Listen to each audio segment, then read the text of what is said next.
Right, to end off the year, we've got some pretty juicy spoilers for Compendium of Wraith to go through. So in case you missed it, they've sort of been scattered across all the different outlets, right? The events have been hosted on the weekends, the Facebook page itself, and even a cheeky one on the Compendium of Wraith product page. So yeah, we've got some cards to go through nonetheless. Now, the bulk of it, the commons and rares, will be revealed on January 31st, 2026, so right in time for the world premiere of Pen Compendium of Wraith. But the cards that we do have are definitely some interesting ones, right? They're the legendaries from the sets, and of course the Antiquity cards. So, Balanced Justice, Crown of Providence, Ferndale Spring Tunic, Stonewall Gauntlet, Quick Dodge Flexes, a mysterious card that is most likely in Line Strike, and Shelter from the Storm. These are our Antiquity legendary lineup with that beautiful new framing and alt art. So, that means in the set itself, same sort of cards, Balance, Crown, Tunic, Gauntlets, Quick Dodge Flexes, Shelter from the Storm, and 2 applicable slots. Again, most likely 1 Line Strike, and I think the prime bet for most people is that the other one is Command and Conquer, right? So this, being our legendary lineup for Compendium of Wraith, is definitely really interesting and exciting because they're all generics. They are really strong pieces, so they make up a good starting set of equipment for anyone getting into the game. So not only will Compendium of Wraith be a great product for you to get into the game, to learn Silver Age, to play the cheaper format, right, to kickstart your Fab journey. But if you do open an excessive amount, depending on, pull rates, I think we kind of want to see that the normal versions, right, the normal just alt art, non-foil legendaries in the booster packs of Compendium Wraith are a little bit easier to pull, and then the Antiquity stuff is the chase, that's a bit harder to pull, right? But if these are really accessible and it is nice and easy for a new player to get, a full set of 4 of these legendary generic pieces, that's really great because for the majority of heroes, it does serve as a relatively strong starting point. Now, in terms of the cards, the selection, right, the weakest link is probably those Stonewall Gauntlets, but nonetheless, they are still a mechanically significant card, right? So despite them being cheap and not having, too many overall interactions, they are still a pretty nice choice. And we've got a headpiece, well, 2 headpieces, Tunic for a chest, arms, Stonewall Gauntlet, and Quick Dodge Flexes as our legs. So yeah, it's really nice to see in that regard. I don't know if that was the intention to have a full set of equipment, right, for anyone who does pick up the legendaries from Compendium of Wraith. But, on the flip side of that, obviously, these are still all kind of expensive cards. Now, along with that, we also have the release promo being Pursuit of Knowledge. So that's the celebration event, right? Go to your LGS, pick up a copy, right, have fun, and then in the Gem Pack 4, Crown of Dominion, and I think that one was sort of revealed as a way to balance out Stonewall Gauntlets, because I think that was the main gripe, was, again, as relevant or as good as it is to have more access to Stonewall Gauntlets, looking at the initial list, right, I mean, I even thought it, Balance, Crown, Tunic, right, they're the sort of top, and then Quick Dodge Flexes, depending on, whether or not Hunted is viewed as too early, right? Shelter being Majestic, a little bit of a different story. But, it would have been rough to not have Crown of Dominion because it is quite the pricey staple, right, for various heroes. So, yeah, it will be in the Gem Pack. It will probably be, well, I don't know if it will be rarer in that sense, right, than the Antiquity cards because, 1, there's a huge pool of them. 2, they only come from the Antiquity pack. And the Crown Dominion is probably going to be the only legendary in the Gem Pack form, similar to Rampart, right, in Gem Pack 3. But, again, in terms of the equipment choice, it's a perfect new player CC starter kit, right? So until you get your class-specific out, so think Mask of Momentum for Ninja, right? If you do manage to get either Crown or Balance, right, Balance by itself is still a nice tanky piece of equipment, regardless of whether or not you can actually make use of its effect. But, ideally, you get your Crown, you get your Tunic, you get your Stonewall Gauntlets, and your Quick Dodge Flexes, and that's just the backbone for any new player getting into CC, right? Again, feel out the hero, find what class you like, and then start to pick up the class-specific staples. So, I would imagine we see Null Rune in Compendium of Wraith, and this is ideally what, the set could offer new players, right? A little bit easier access to, again, these generics, Null Rune, definitely, right? And then, this is the kit you start with, you tinker with, you swap out, as again, you get deeper and deeper into the rabbit hole of really finding your class or hero. Now, in terms of the cards, we have the what, but why not the why, right? So Pursuit of Knowledge is an interesting one. So Pursuit of Knowledge is quite the strong effect, right? As a blue, it does pressure with a really strong on-hit effect of increasing your intellect, you can't draw, right? Essentially netting you another card for that next turn or that defensive phase if it does land. So I think for a lot of people, with it being the Celebration promo, the big question is whether or not it will appear in the set itself. And then if it does appear in the set, if it gets downshifted to rare and therefore legal within Sage, that would be kind of cool. And, again, it being the Celebration card for the set, it does feel like that would be the go, right? Why give a Celebration card where Sage is the, prime format for the Celebration event if it's not going to end up playable in some regard? So yeah, I'm definitely on the train for Pursuit of Knowledge being downgraded to a rare, happy for it, and then it being a really nice card to go into some of those Sage decks.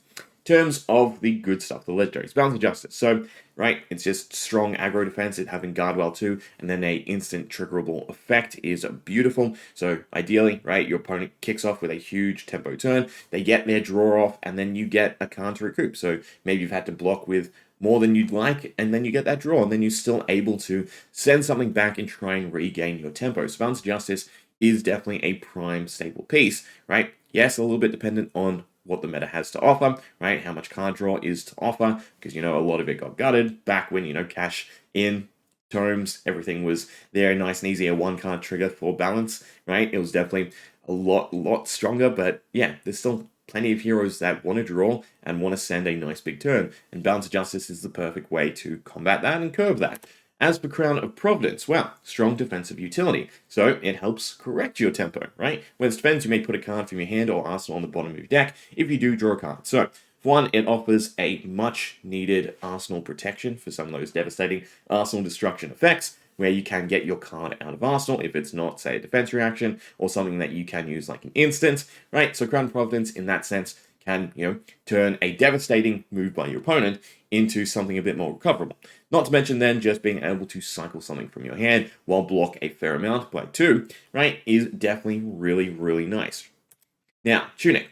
Definitely a versatile piece in most decks. We're starting to see more and more pieces eclipse it in its utility and its use, but it will always be that underpinning card that can work if need be, right? Making it really the greatest starter piece for any new person getting into the game until they do pick up some of those class staples. So, start your turn, if it has fewer than 3 Ancient counters, you put an Ancient counter on it. Then after 3 turns, you'll have 3 Ancient counters, and you can use that to gain a resource either on your opponent's turn or your turn, and that is very dynamic, right? Helps with the whole arcane matchup, but can also help squeeze out a little bit more powerful of a play on your turn, especially if you do draw a little bit bad, right? So again, overall, these are fantastic cards that really help shore up a new player's journey, and just being able to utilize some of these strong and powerful effects to help correct misplays or, make things a little bit more smoother until they really get a handle on deck construction.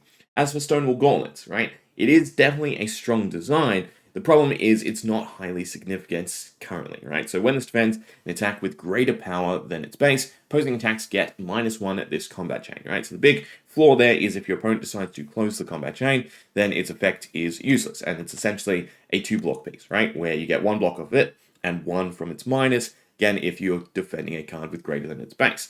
Now, the idea here is it's meant to help stop some of those tricky heroes like Ninja or Assassin who care about having a chain going. So again, if we get more and more reinforcement on keeping the chain open or on literally chaining stuff together, then Stonewall Gauntlets gets better and better. But until then, it's still a valid piece. Again, it is still something mechanically significant that, again, doesn't have anything really comparable to it, right? Again, Tunic, you get those other class stables, you get those other resource generation effects. But Stonewall Gauntlets, similar to Balance of Justice and Crown of Providence, is its own unique effect. And all it takes is a certain hero design to really reinforce the chain, and Stonewall Gauntlets to then kick off a little bit better.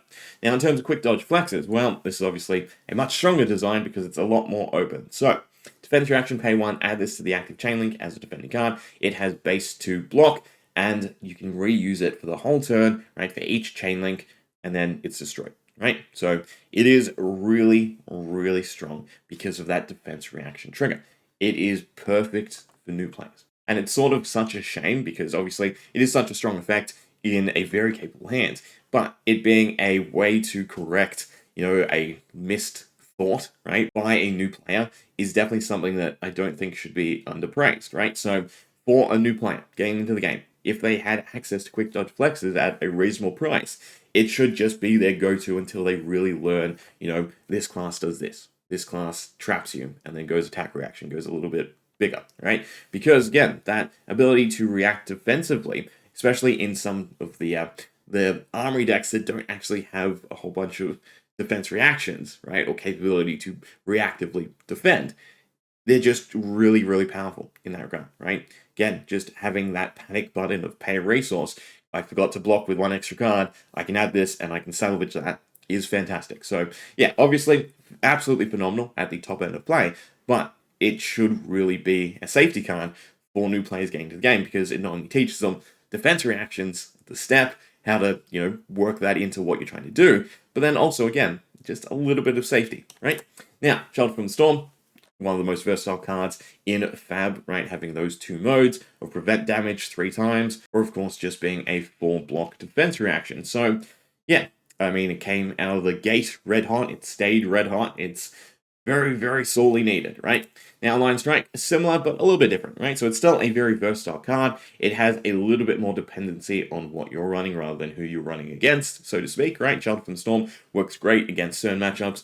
At the very least, it's still being a 0-4 defense reaction is phenomenal anyway. But Line Strike, right, allows you to choose one of 3 modes at the cost of putting a card from hand to the bottom of your deck. The Line Strike is essentially always a 2-card play. Powerful side of that is it's a 2-card open-ended play, where rather than it being, say, a 2 cost for 7, right, it's a random cost, right, where you can ditch whatever card you want to ditch from your hand, be it a red, yellow, or blue pitch, right? So the fact that in that sense, it's always usable is fantastic. And then again, if you have ways to take advantage of the different modes, be it draw a card by having some extra way to give it a go again, or just using it to have a slightly wider turn, is really, really powerful. And again, it is one of those cards that until you start refining your deck, until you start really understanding the pieces that you need to put in, it can just be a nice little stopgap as something you can utilize.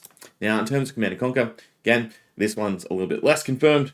We've seen the alt art and Line Strike imagery, right, for Compendium of Wraith in the trailer, but Command & Conquer, I think, again, is top of everybody's list because it is still a very expensive card. It's more expensive than Line Strike itself, and it's arguably the strongest effect in Flesh and Blood. So we are really, really hoping that we do see this as a reprint in Compendium of Wraith. It just makes absolute most sense, right, especially in respect to everything else they're hitting. There really isn't any other top list generic card that should see a reprint at this point, right?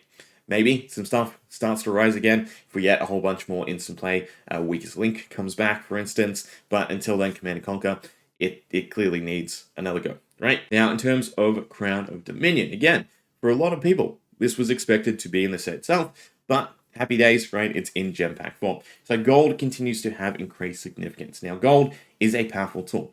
So we have a whole bunch of headpieces that do draw, but they don't draw efficiently, right? They cost more than Crown of Dominion, which makes sense. Crown of Dominion is a legendary, but Crown of Dominion gets you a gold. Gold can be cracked to then draw a card at a resource cost of 2, meaning off of blue, you basically gain a resource. It becomes a tunic in that sense.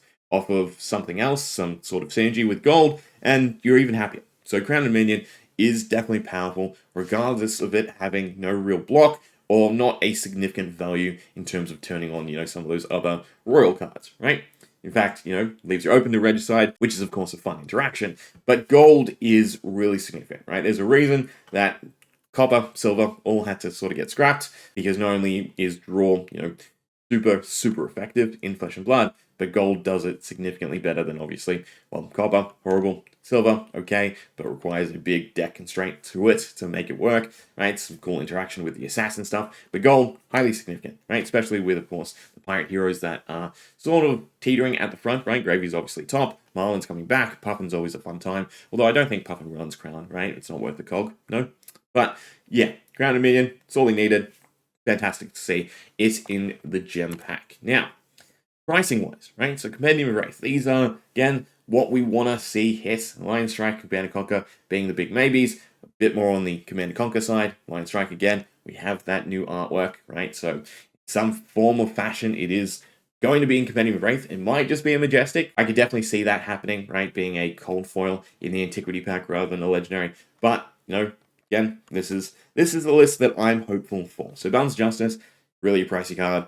Crown of Providence, Tunic, same. Stonewall Gauntlet drops off a little bit. Quick Dodge Flexes, definitely, right? It's sort of reined back again because it is a dynamic effect that is not always something you need, but, still being 95 bucks, expensive, right? Command and Conquer and Line Strike and Shelter from the Storm again. Line Strike on the cheaper side, but remember, you want playsets of these most likely, right? So, yeah, these are really expensive cards, so that is fantastic to see them getting hit, but hopefully hit in a respectable fashion, right? So the booster pack itself, Compendium of Wraith, will only feature non-foil legendaries, right? So all these cards will have their alt art, but they will be non-foil legendaries. So hope, I suppose, is that they slot below the existing rainbow foil. I think for a lot of people, though, they might sit above because a lot of them, I think, have more favorable art than the original pieces, in all honesty, right? And then there are a lot of people that, kind of prefer non-foils to rainbow foil curls, right? And then for the Antiquity pack, they will feature with that alt border Antiquity frame and as a rainbow foil legendary. So those will definitely be the pricey chase variants of all of these fantastic cards. So yeah, the idea there is hopefully that the Antiquity are your nice big money spots that can help you recoup value, that you can essentially trade in for a bunch of more useful cards if that's your go, right? If you don't actually want to collect them. And then the normal inset variants should hopefully be accessible enough that they become the accessible versions, and they are widely accessible again for players across all the different levels of the game, be it new or veteran, missing out on, something like Balance of Justice that was a little bit hard to find from heavy hitters, right? But there we go. That's the Compendium of Wraith spoilers, fingers crossed, right? There's one more weekend. I don't think there's anything on this weekend, right? No, it can't be. It's Christmas weekend, right? But we'll leave there. What do you think? Do you like the selection of cards? Do you think any of them should have been replaced? Is there a certain card that you want to see hit? Are you happy with the generics, right? Again, for me, fundamentally, them just being completely open for a new player is phenomenal, right? That's the big selling point to me. Where, again, you get your head, your chest, your arms, your legs, and you're good, right? Just hopefully pull rates to back that up on the non-foil side, right? And again, we do want the Antiquity versions to be hard to find, but we'll leave there. Hope you enjoyed.